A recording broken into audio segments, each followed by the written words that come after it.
Estamos haciendo un comentario teológico del credo, un comentario muy breve, ¿verdad? Pero apuntando algunos problemas y algunas cuestiones importantes, y hemos hablado ya, creo en Jesucristo, nuestro Señor. Y la segunda parte, que se refiere a Jesucristo, que es la digamos, decíamos que esta es la parte que ha sido desarrollada en el concilio de Nicea 325, precisamente para superar a Arrio, ¿no? La controversia arriana.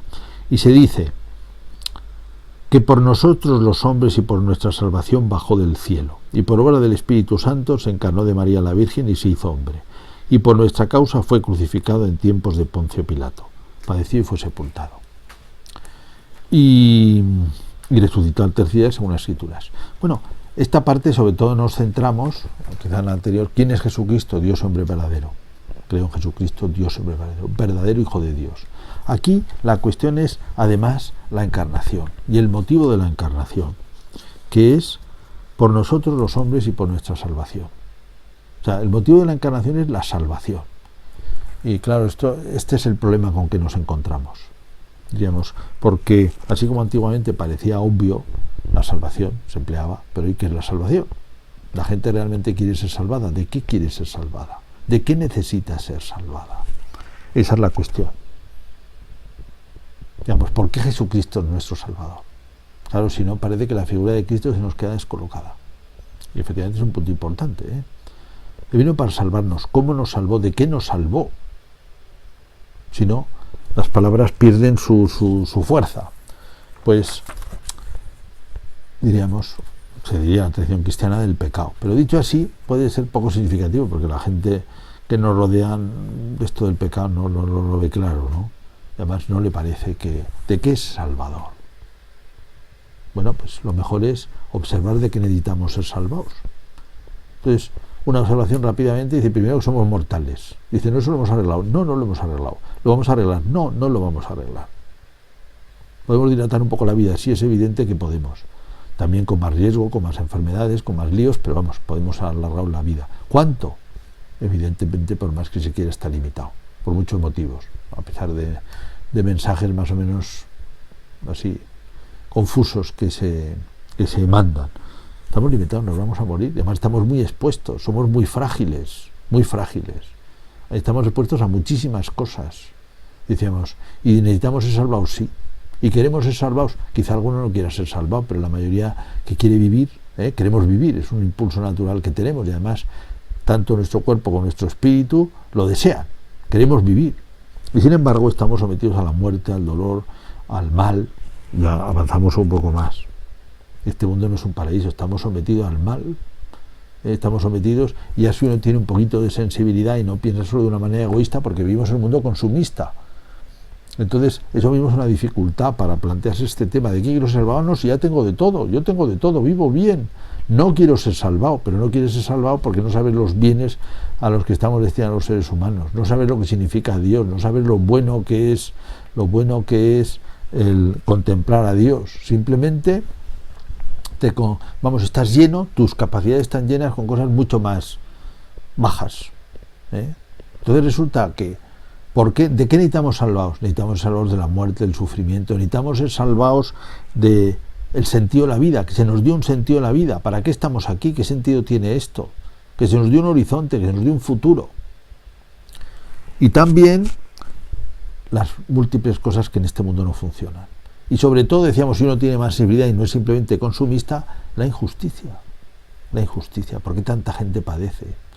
Yo puedo decir, la culpa la tiene Dios. Claro, no se está entendiendo con esto la historia, sino vamos a partir de la realidad. La realidad es que aquí hay sufrimiento. Entonces necesitamos ser salvados, sí. Y Dios nos salva como Él quiere, no como queremos nosotros. Es decir, por favor, a mí mi salvación quiere ser que yo viva tranquilo toda mi vida, y que tenga mi televisión, y que tenga mis cámaras, y que tenga lo que a mí me gusta toda mi vida, mi comidita, mi tal, toda mi vida. Bueno, no te has enterado de este mundo no es así. Además, no te has enterado primero porque estás pretendiendo una cosa imposible. Esto es imposible. Si tú te quieres salvar, primero tienes que entender cómo es este mundo. ¿Para qué estás aquí? Después tienes que hacer algo ante el sufrimiento de los demás. Después tienes que dar sentido a tu propio sufrimiento. A lo mejor no te alcanza mucho. O ya mucha gente no le alcanza mucho. La muerte desde luego te va a alcanzar. Eso es, no cabe la menor duda. Entonces, eso es lo que nos pone delante de la salvación que nos trae Jesucristo. ¿Y Jesucristo cómo nos salva? Bueno, falta un punto aquí. Un punto tampoco que no se descubre desde el consumismo, que es que estamos rotos. El mundo está roto, sí, la naturaleza no es siempre benévola con nosotros, es bonita, pero tenemos una relación complicada, aparte del problema ecológico, ¿no? Que nos puede hacer daño, puede haber un maremoto o lo que sea y nos lleva por delante, ¿no? O simplemente un virus, o ha pasado, ¿no? De manera que necesitamos ser salvados y un sentido en esta vida. Todo esto, y digamos, y también necesitamos ser salvados de nosotros mismos. Ya digo, si uno vive en el consumismo no se da cuenta de esto, pero una persona se propone ser buena y se da cuenta hasta qué punto está rota. ¿Rota en qué? Rota en que no somos capaces de ser buenos. Es un punto importante que destaca la tradición cristiana. Si no es con la ayuda de Dios, no podemos ser buenos.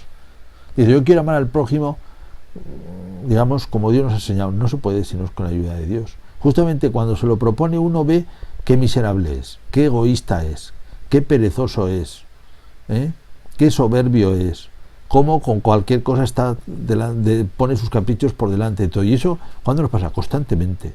Y si uno tiene un poquito de sensibilidad moral, bueno, y luego también las cosas en el curso puede dejar llevar, que están mal, ¿no? Si uno tiene un poco de sensibilidad moral, decir, oye, yo necesito que alguien me repare, Es verdad que tengo cosas buenas, es verdad que hago cosas buenas, es verdad que tengo capacidades, pero moralmente necesito la ayuda de Dios. Y además, necesito la ayuda de Dios para encontrarme con Él. Todo eso es salvación. Necesito la ayuda de Dios para encontrarme con Dios. Necesito la ayuda de Dios para repararme por dentro. Necesito la ayuda de Dios para sobrevivir. Necesito la ayuda de Dios para la plenitud. Necesito la ayuda de Dios para tener un sentido a la vida. Todo esto nos lo da Jesucristo Salvador. Y nos lo da de una manera peculiar. Porque Él se encarna. ¿Por qué se encarna? Pues se encarna para esto. Pero también se encarna, evidentemente, es un gesto de solidaridad. Dios con nosotros. Es el título de Jesucristo, Dios con nosotros. ¿Para qué? Para también compartir nuestro dolor, compartir nuestra injusticia, y Él la sufre. Y de alguna manera en esa cruz a la que le lleva la fidelidad a su misión, queda resumida todos los pecados humanos. El pecado es el rechazo de Dios. Vino a los suyos no lo recibieron. Eso dice el prólogo de San Juan. No lo recibieron. Entonces en esa cruz alzada se expresa el pecado de Dios. Y sorprendentemente en esa cruz alzada también se expresa el perdón de Dios, que dice Jesucristo, pudiendo decir, véngame de todos estos sinvergüenzas, de todos estos canallas, que es verdad, de toda esta injusticia que me han hecho, el Señor dice, perdónales porque no saben lo que hacen, que es el perdón divino. Y también lo ha tenido para el buen ladrón, que ha pedido estar con el paraíso, hoy estarás conmigo en el paraíso, le dice, ¿no?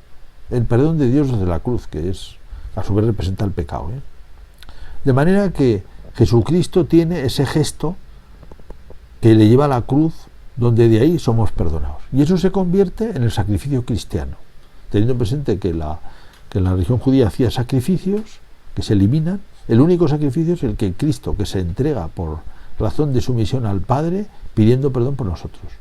Ese es el núcleo de la salvación cristiana. Y de ahí nos llegan las fuentes que nos salvan. ¿Por qué nos llegan las fuentes que nos salvan? Porque nos llega la promesa de la otra vida, porque nos llega la ayuda para vivir cristianamente, que es la ayuda de la gracia, aquí siempre con limitaciones, ¿verdad? Pero una promesa de plenitud que es en el cielo. Se nos abre el camino del más allá.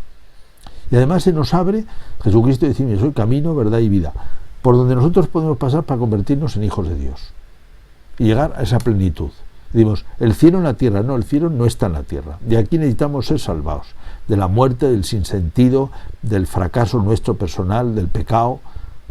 Todo eso se hace a través de Jesucristo, y eso es la salvación. Que es, por nuestra causa fue crucificado en tiempos de Poncio Pilato. Padeció y fue sepultado y resucitar 3 días según las Escrituras. Y resucita, y diríamos, en esa resurrección se nos abre el camino al cielo. Eso es así. El camino a la plenitud, y nos dan también las fuerzas. Va a dar el Señor el Espíritu Santo, con lo cual nosotros somos transformados y podemos caminar y vivir cristianamente, y eso es la salvación. Eso para nosotros humanos es entender que es Dios, entender que es nuestra vida y entender cómo nos orientamos. Cristo Salvador.